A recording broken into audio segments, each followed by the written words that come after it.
What does Disperser do? I went through a few tutorials on what this plugin does, and I can't find any that explain it in an easy way. So today I want to bridge that gap.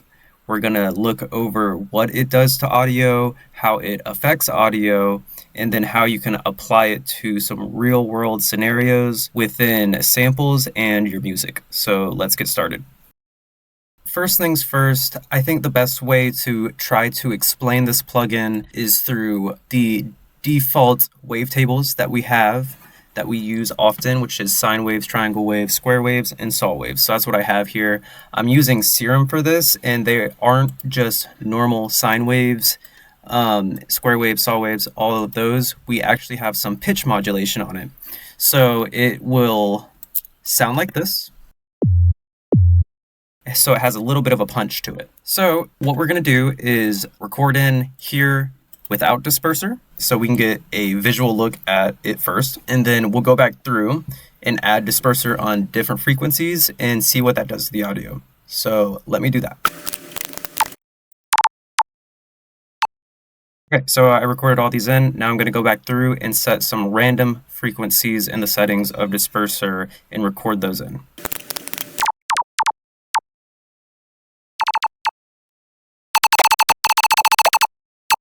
Okay, so I have all of them recorded in now. Let's take a look and see what's happening to some of these waveforms. Without Disperser, we can see the sine wave right here. And then when we take a look at what Disperser is doing here, you can see there is a lowering of the amplitude throughout the waveform. And you can see that right here. Let me show you really quick what this sounds like. So this is without Disperser, and this is with Disperser. If we look at the triangle wave here, as you can see, there's an overall lowering of the amplitude initially when the waveform starts.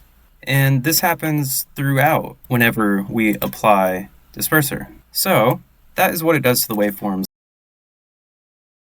Let's take a look at mini-meters here and see what is going on throughout the frequency range over time. So this left side is frequency, and then left to right is time. I'm going to take a look at the sine wave. I'm going to solo this with Disperser off. So if I take this and pause it, you can see this is all in a single moment of time. Now, if I turn Disperser on, if I take this up and go like right here, 236 Hertz, and then do the same thing. So let me press resume. Here's before, and then here's after. You can see right where 236 Hertz is being affected over time. So what Disperser is doing is taking that frequency range around 236 Hertz and displacing it over time. And that's what Disperser is. It's a all-pass filter, and an all-pass filter is changing the phase of the frequencies. So it's taking these frequencies and they're smearing them across time, which is pretty interesting. Not just for the characteristics that it gives, but what that could mean for the sound of your audio through your mixes and music. I want to move on from here to what this would do to a kick drum, because it's all good to have it in sine waves, triangle waves, and all that, but we actually start to need to see how this affects elements of music. This is the kick drum that we have. I'm going to put an erosion on here so you can hear it, just in case you're on a phone.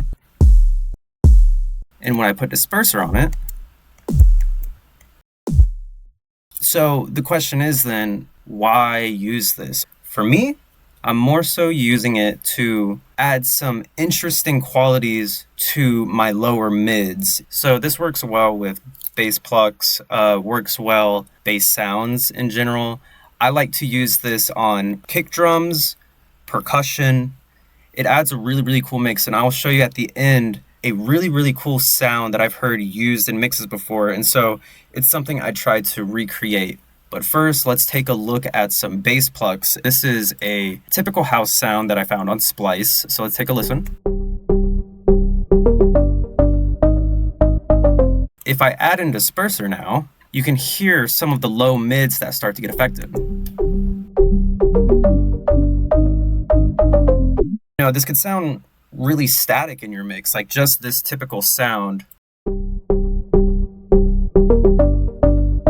especially if you have this turned up on speakers, and if you need to start adding some more interesting low-end aspects to your music, Disperser is one of the first things that I would go to. And you can see what it's doing up here as well to the sample itself. So, and I'm sorry, I believe I had the wrong one on. Yeah, so excuse me, we're using this one, which is 227 hertz, right around A sharp 3, which is shown on Disperser.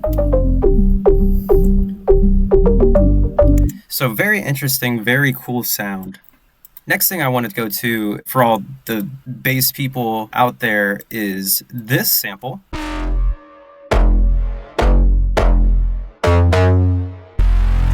Now I'm going to turn on Disperser, and I really want you to listen to how this affects some of the low end. It definitely makes it more interesting.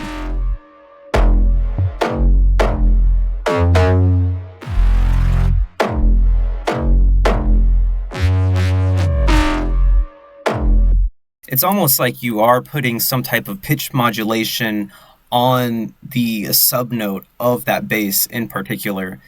It gives it a really, really cool sound, and it almost can add like a punch to your bass lines, which is pretty cool. So the next thing I also wanted to mention was not just adding this on bass lines, but you can use it to high-end elements as well. So this is the original.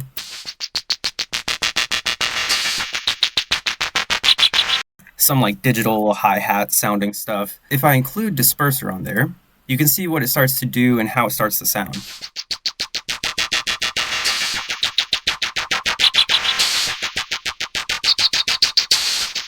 It almost gives it like a vowel sound right at that frequency range that we're using. So the last thing that I wanted to show was something that I tried to replicate from a song that I heard a long time ago. I will put that song right here. I suggest you listen to it because it's such a cool song. When I first heard it, I was like, wow, how are they getting that impact of that kick drum? It was just a really cool sound. The part that sticks out to me definitely is the drums. So I was like, how is this one guy making this drum sound like this? And then I remembered that I had Disperser, and it reminded me very much of it. I'm going to play the original that I made here without Disperser on it.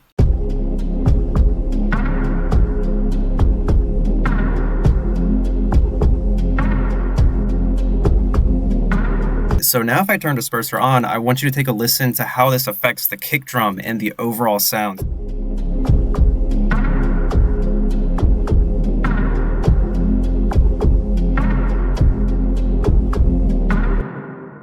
It just gives it a little more oomph to the mix, which is really, really cool. It's definitely a really, really interesting plugin that gives your sounds a certain characteristic. I wanted to make something that explained this plugin in an easy way, and you could hear it, visually see it, and then apply it to a mix and try it out yourself, hopefully. With that, thanks for watching.